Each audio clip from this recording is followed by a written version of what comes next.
From KTVU Fox 2 News, construction crew abandons repaving job over safety concerns in East Oakland. And this doesn't surprise me. I know people personally who have had their businesses broken into on more than one occasion. I know that some of the PG&E workers travel around with security crews, and we also just saw the story of the lady who blames the police officers for the murderous Oakland thug who took out her son-in-law and stole her stuff. But my name's Eric. This channel is called Report and Opine. Please like, comment, share, subscribe, hit the notification bell, please. I'm begging you, please. Come on, please.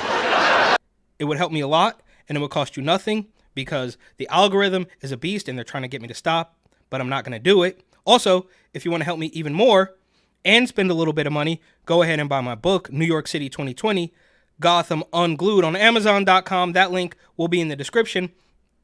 But here we have another story, of basic necessities. Like the one thing that the city, Freudian slip, should be able to get done, repave streets, hire out a contractor or something, and they're saying, no, bro, we're not doing it. It's crazy over here. Large potholes and loose gravel. Tonight, East Oakland streets ripped up and abandoned after a construction crew walks right off the job, citing concerns for their own safety. It's just in total disrepair right now. It's like I've never seen it before. The city of Oakland is neglecting our communities around here. And tonight, residents now calling the half-finished streets a safety and health hazard. Good evening, everyone. I'm Mike Meeback. And I'm Julie Hayner. KTVU learned tonight that construction crews working on repaving several streets in East Oakland last month walked off the job. Their contractor pulling out of... Don't worry, though. They have two soccer teams, a B-League semi-pro baseball team with a lady pitcher, and it's all going to be under control. They're going to revitalize everything shortly because of those sports franchises. That project citing safety concerns. New at 10 tonight, KTVU's Betty Yu joins us now. She's live in Oakland after visiting the Sobrante Park neighborhood where streets have been a mess now for weeks. Betty.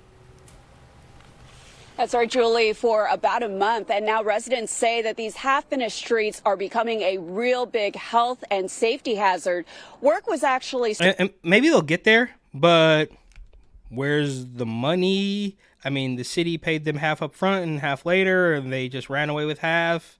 Where are all the materials? Again, I'm jumping the gun here. Maybe they'll get to it, but this is so surface level, I doubt it. We shall see.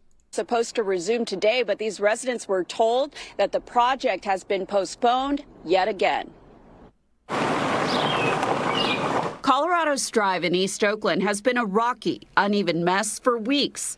Nearby streets are filled with giant potholes that look like craters, and cars are covered with dust. There are several signs posted citing upcoming construction, but neighbors say there's been no sign of any work since early May. It makes me feel that the city of Oakland is neglecting our communities around.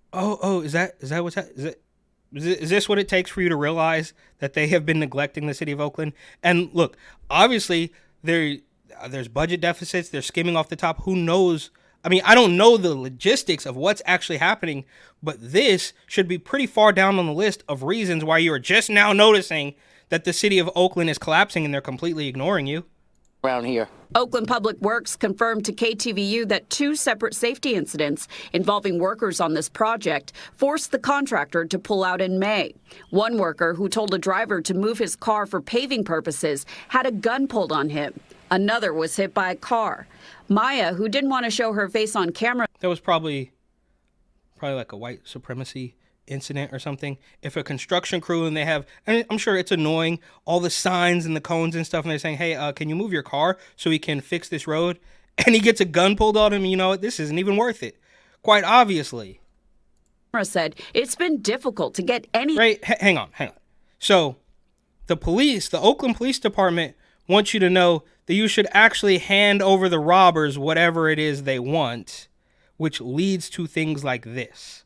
Okay, so it's one thing for just a guy to be, not tuck away his $60 when he leaves the ATM and just hand it over to an Oakland thug. But now this guy is so uptight about his parking spot for what? That the construction crew might take away for a week or so. and he just pulls a gun on him. So if the cops are going to tell the victim of crime to capitulate to the criminals, how can he tell this guy that he needs to stay on the job even though he's been threatened with his life over a parking spot? Answers from the city. They basically abandon. The problem is they don't tell us anything. We call them almost every other day. It's not only inconvenience, it's dangerous. We have 3 spinouts. I keep on getting sick because all this does. Look at this. Look at this. Look. Danette Trousseau, who runs a home daycare, is worried about the safety of children. One neighbor showed us his parked car that was hit. Sherry Angarano also tried to get answers from Oakland officials. I spoke to the project manager that was listed on the public notice I received in March. He told me that the... Okay, before she tells us she, he, they, them, zems, or whatever, are we under the impression that, I don't know, maybe that $6.4 billion that Gavin Newsom has control of might help the problem? Is that just for the homeless people?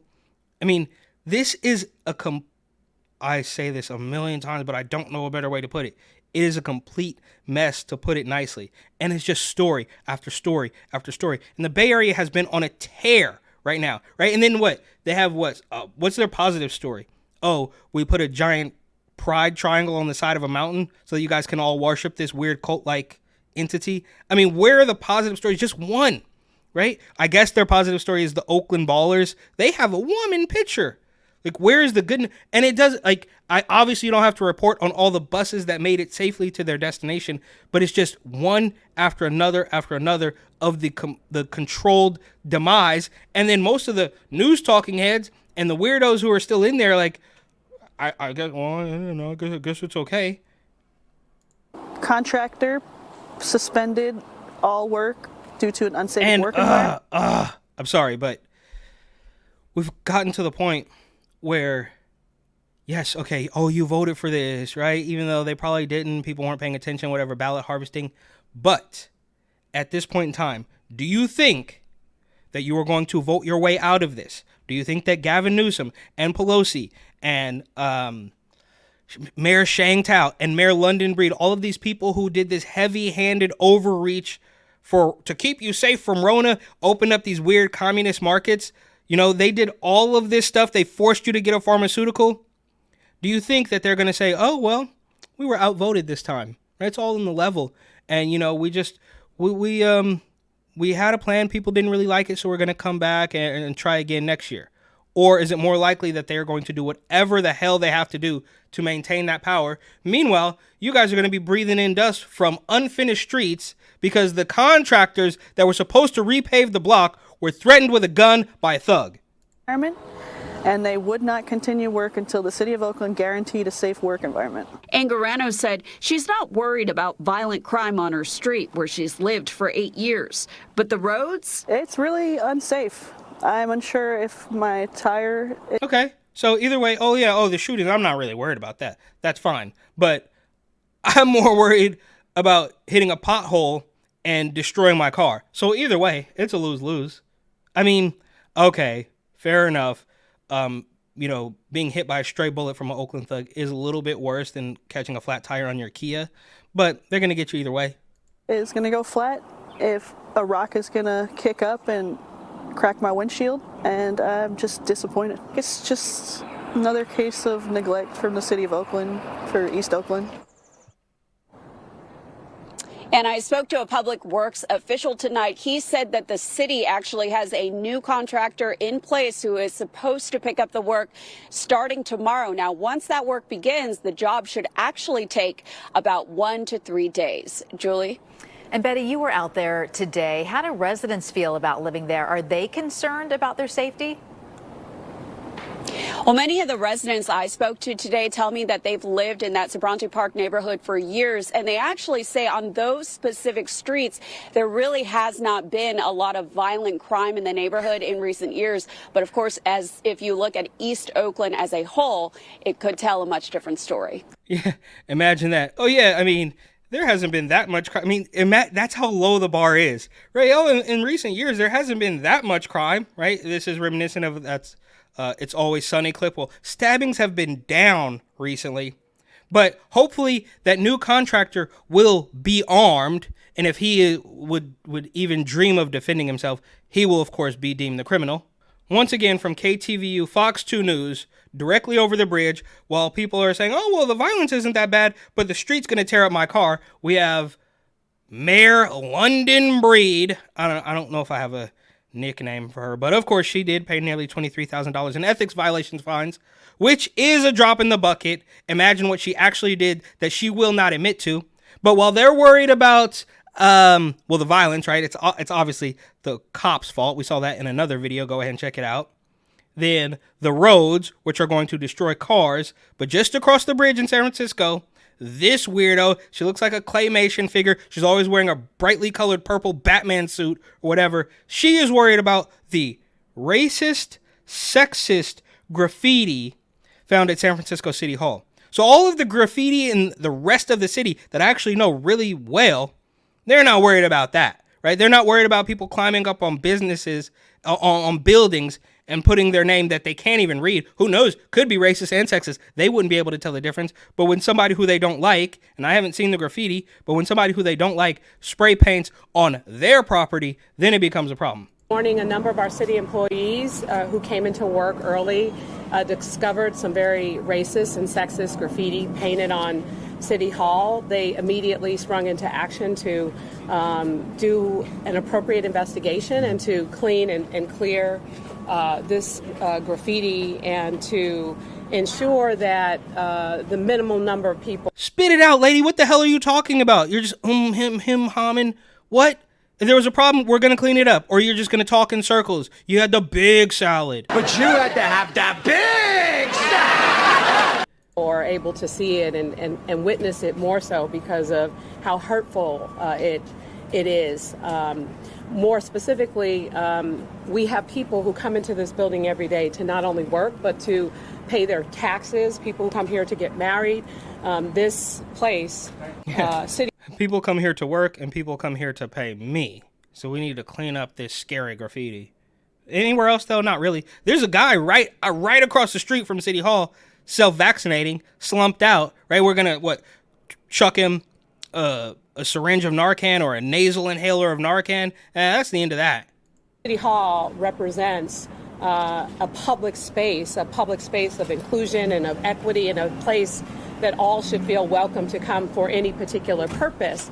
And we will never tolerate. Okay, so I guess that leads me to believe that there was some anti-pride graffiti or something. This is a space of inclusion, right? I mean, look, we've seen the conflicts, and we've said this, I mean, for many years. Anybody with a pulse can tell that these agendas are always going to conflict with one another. But in recent weeks, we've seen that happen ad nauseum. Most notably with the Pride parade in Philadelphia was being hijacked by some Palestine protesters or whatever. There was also the issue of Pride coming out against Israelis or something. I don't know exactly what happened, but it is a real race to the bottom. Only a couple weeks, maybe a month or two ago, there was a story of the Oakland City Council, or one faction was saying, oh, this is anti-Israel, and then the other one saying, this is anti-Palestine, and they just use this victim card nonstop. So, look, I digress. I'm all over the place here, but this lady, I can almost be certain, is talking about somebody who sprayed some anti-pride graffiti on the building, and we just have to put a stop to that. But anything else, whatever, doesn't matter. Any discourse or any hate, like what we are experiencing now through this harmful words that have been sprayed onto City Hall's. Oh my gosh, you're just going in circles. These harmful words. Wait, you have a time limit? What? Can you just spit out the answer? But, the harmful words. Lady, give it a rest. Address it. Fix the problem. Front door, because we want to ensure that this place continues to be a beacon of hope, a welcoming place where we celebrate our diversity, where we celebrate San Franciscans, and where we do everything we can to ensure that people feel safe. No, you're not supposed to be celebrating any of that. It's City Hall. You're supposed to actually do the work of a government official. You're talking about celebrating and you're going to throw a party? You're not really supposed to be doing any of that. You're supposed to be in there taking care of the problems and cleaning up the junkies. But you, of course, were dating the guy who was supposed to be taking care of that, and he later got indicted by the feds, but that's a different story. That they feel included and they don't feel disrespected, or that their race doesn't feel dishonored. I am acutely aware of the history of even this building, where at one point black people were not, women were not allowed in this building. And here we are. Not only is the front. When was that? Tell us about it. I mean, you shouldn't be allowed in the building right now, but you want to drop these historical facts on us. Tell us about it. Why don't you do it? You just spent the last 3 minutes spewing word salad. Why don't you give us some substance about the history of San Francisco City Hall?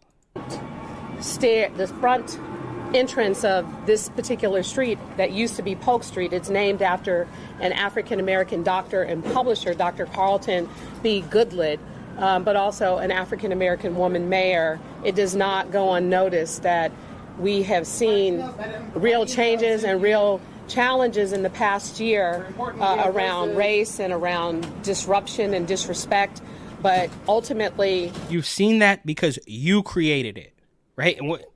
Right? Same thing in that small town in Texas. Oh, there was a racist noose. Yeah.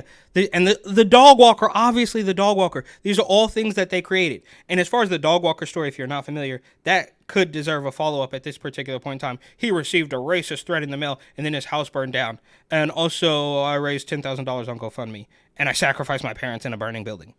There is okay to have disagreements, but what is not okay is to be malicious and to put hurtful graffiti and words that are very triggering and rooted in our history in such a ugly. Yeah, just do fentanyl under the bridge like a normal person. You don't have to spray these hateful words on the building. Way that it sparks, a feeling from people, a feeling from black workers who show up to this building every day to see that and how that makes them feel, to women who show up to this building every single day, to brides and grooms who get married, the people who come and use this space. So my goal is to do everything we can to ensure that there is a full, thorough, and transparent investigation, and we're able to remove this as soon as possible, and we're able to continue to get back to the work of the city. Do you feel like you were the target of this, and people are just piling on, and everything that's going on in the world is giving these folks license to do this? Yeah, definitely. I was. I'm pretty sure I was a target. I mean, this is not unfamiliar to me. I deal with this every day. Whether it's things. Bro, you're in San Francisco. You're supposed to be the beacon of liberalism and tolerance. That's all obviously fake, right? Oh, and this reporter tees her up. Are you the victim? Are you going to play the victim card? Look, and this lady, I can't. This is absolutely triggering. But to let this woman ramble on any longer would be a disservice. The point here is, from the same news station on the same day in Oakland, just across the bridge, the construction contracting crew couldn't even be bothered to finish the work they had signed up to do because a thug threatened them with a gun. And on the other side of the bay, this lady is talking about how there was some spray paint on the building and I was probably the target of it.